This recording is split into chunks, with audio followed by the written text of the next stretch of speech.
ماہ سیام رمضان المبارک جلوہ گر ہوتا ہے، جنت کے 8 دروازے کھول دیے جاتے ہیں، جہنم کے دروازے بند کر دیے جاتے ہیں اور شیاطین جکڑ دیے جاتے ہیں۔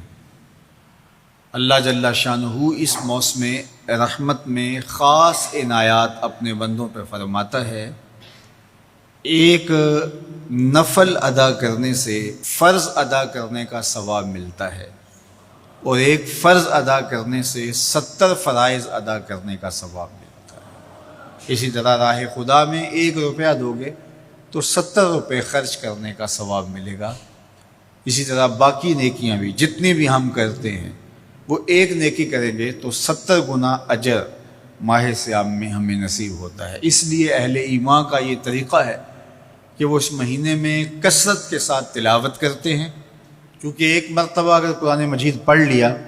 تو 70 مرتبہ قرآن مجید پڑھنے کا ثواب نصیب ہوا۔ ماہ سیام میں چونکہ شیطان بندھا ہوا ہوتا ہے تو ہم اپنے آپ کو نیکی کی طرف اگر لانا چاہیں تو اتنی رکاوٹیں نہیں ہوتی جتنی عام دنوں میں ہوتی ہیں، لیکن اس کے باوجود بہت سارے لوگ ہیں جو رات کو بڑا پکا ارادہ کر کے سوتے ہیں کہ میں صبح وقت پہ اٹھوں گا اور نوافل بھی پڑھوں گا اور نماز بھی ادا کروں گا، لیکن جب صبح ہوتی ہے تو انہیں یا تو جاگ نہیں آتی یا نیند سے بیدار ہو جاتے ہیں، بستر سے اٹھا نہیں جاتا۔ جبکہ وہی شخص انہوں نے صبح سبزی منڈی جانا ہو تو چھلانگ لگا کے اٹھتے ہیں اور سبزی منڈی پہنچتے بھی ہیں۔ سستی طبیعت کا کسل نہیں ہوتا۔ عمومی طور پہ ہم اپنے آپ کو بیمار تصور کر لیتے ہیں اور سستی اور کسل کا نام دے کر کے، بہانہ دے کر کے ہم کہتے ہیں کہ بس کیا کریں، ہم کو ارادہ کرتے ہیں روز لیکن ہم سے اٹھا نہیں جاتا، بس طبیعت اس طرح کی ہے، کسل ہے، سستی ہے۔ یہ بات ذہن میں رکھیے گا کہ ارادہ کرنے کے باوجود بھی صبح جب ہم اٹھ نہیں پاتے یا کوئی بھی نیکی کا کام ہم کرنے کا ارادہ کرتے ہیں تو ارادہ کرنے کے باوجود ارادہ ہی رہ جاتا ہے، ہم کر نہیں پاتے، تو اس کا سبب یہ ہوتا ہے کہ بہت سارے ہم گناہ کر چکے ہیں اور ان گناہوں کی وجہ سے ہم نیکی کی توفیق نہیں پاتے۔ حضرت حسن بصری رضی اللہ تعالی عنہ نے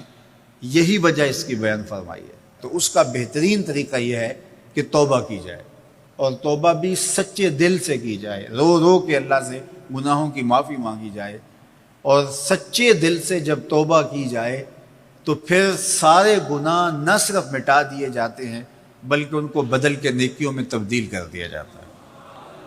تو ماہ سیام کے اندر پختہ عزم کریں اور اس عزم کو عمل کی شکل دینے کے لیے سچی توبہ کریں کہ ہمارا یہ رمضان اس طرح سے گزرے، یہ مہینہ اس طرح سے بسر ہو کہ ہم اس مہینے میں اللہ تعالیٰ کی قربت حاصل کر لیں، ہم گناہوں سے پاک ہو جائیں اور ہم جو ثمرات ہیں، جو فوائد ہیں اس مہینے کے، وہ ہم سمیٹ سکیں۔ تو یہ وہ مہینہ ہے جس کے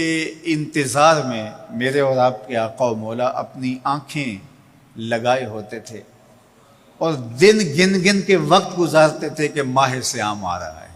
تو اس مہینے کا عزت کے ساتھ، تکریم کے ساتھ، اعزاز کے ساتھ استقبال کرو اور اس کو پلکوں پہ بٹھاؤ، اس کو دل پہ بٹھاؤ۔ اس مہینے کی تکریم یہ ہے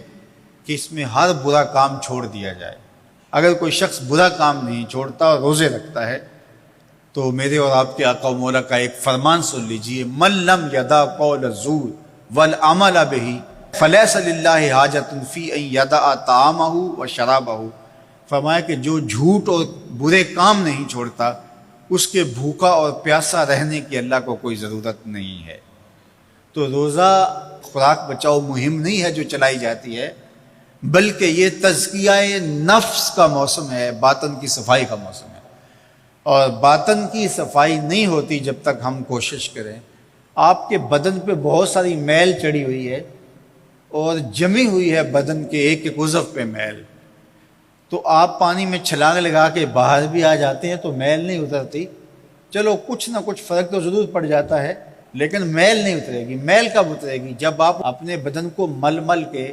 اس کے اوپر صابن لگا کر کے اچھی طرح سے اس کو جب اتاریں گے محنت کوشش سے